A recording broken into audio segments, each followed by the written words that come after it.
ওই যে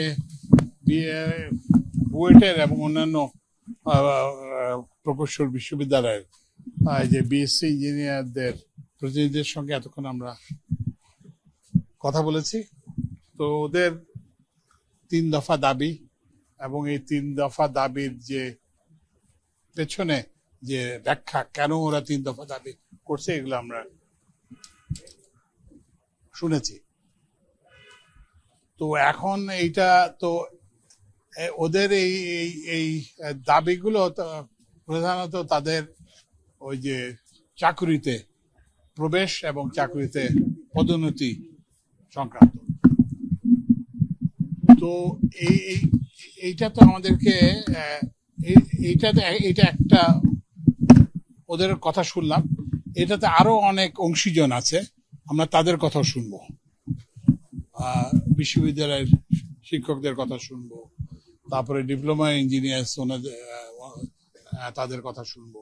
insect repellent master batch যুক্ত আরএফএল ওয়াট্রো, কাপড় যত্নে রাখার নাম্বার 1 সলিউশন। তারপরে যারা যেসব ইঞ্জিনিয়ারিং প্রতিষ্ঠান যারা হায়ার করে সংস্থা, যেমন এই যে এলজিডি, তারপরে কি বলে যে পাবলিক ওয়ার্কস ডিপার্টমেন্ট, কিংবা এই যে পাওয়ার ডেভেলপমেন্ট বোর্ডের চেয়ারম্যান সাহেব আছে, এখানে আছেন, রেলওয়ের ডিজি আছেন, ওনারা সঙ্গে বসবো। তো এইটার সঙ্গে বসবো এবং এইটার আমরা একটা যাতে সুরাহা করা যায় সেটার আমরা চেষ্টা করবো। না সেটা আমি বলি। আচ্ছা, এরপরে ওদের যেটা ইমিডিয়েট, যেটা আমরা এখনই আমরা করতে পারছি, যেটা আমরা করতে পারবো, কারণ আমাদের তো এখানে কমিটির মধ্যে 7 জন সদস্য আছে, আমরা 2 জন সদস্য তো বলতে পারি না যে আমরা এটা করলাম কি ওটা করলাম, এটা বলার সুযোগ নাই। ওই জন্য যেটা আমাদের পক্ষে করা সম্ভব সেটা হচ্ছে, আপনারা জানেন যে এই ঘটনাটার ইমিডিয়েট যে সূত্রপাত হয়েছে সেটা একটা রংপুরের একটা ঘটনা থেকে, নেস্কো বলে একটা কোম্পানি। তো সেখানে একটা জিডি করা হয়েছে। তো ছাত্রদের একটা দাবি ছিল, যারা আসছিল, যে এই দাবিটা এইটার ব্যাপারে ব্যবস্থা করার জন্য। তো আমরা এটা স্বরাষ্ট্র উপদেষ্টার সঙ্গে কথা বলেছি, পুলিশ প্রধানের সঙ্গে কথা বলেছি। তো এবং ওনারা বলছেন যে ওনারা এই যে জিডি করাছে, এই জিডির ব্যাপারে ব্যবস্থা এবং যার বিরুদ্ধে করা হয়েছে তাকে গ্রেফতারের জন্য তারা চেষ্টা করবেন। এবং এই কথাটা আন্দোলন যারা করছেন শাহবাগে, তাদের এখানে যে এই যে পুলিশের ঢাকা মেট্রোপলিটন পুলিশের কমিশনার বলবেন। আরেকটা জিনিস যেটা আমাদের পক্ষে সম্ভব ছিল করার, সেটাও করেছি।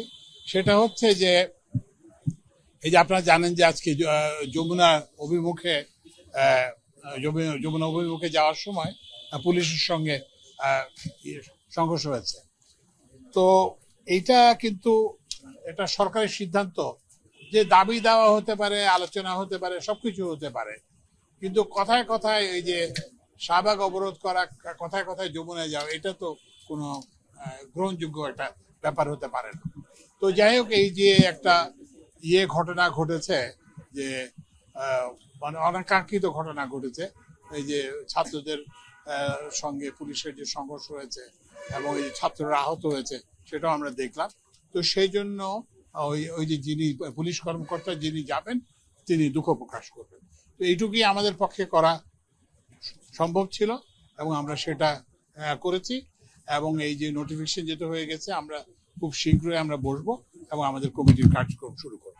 শেষ পর্যন্ত আপনাদের মিটিং এ দেখলাম যে আসলে তারা কিছু কথা বলছে, আপনারা সেটি বলছেন যে এই মুহূর্তে পুরো না এই মুহূর্তে ওই যে যেন পুরো কমিটি নেই তো আমরা বলে হচ্ছে 3 দফা সম্পর্কে অ্যাসুরেন্স দিতে হবে। তো আমরা এটা কিভাবে দেবো? আমরা তো কমিটি হিসেবে বৈঠকে বসিও নেই।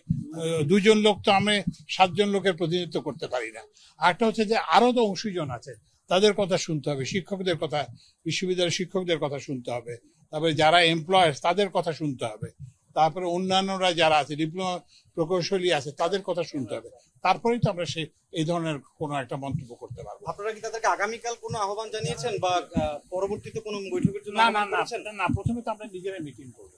আমরা প্রথমে যে কমিটি আছে সেই কমিটি খুব শীঘ্রই, সম্ভবত আগামীকালকে আমরা মিট করে তারপরে আমরা পরবর্তী কার্যক্রম সম্পর্কে সিদ্ধান্ত।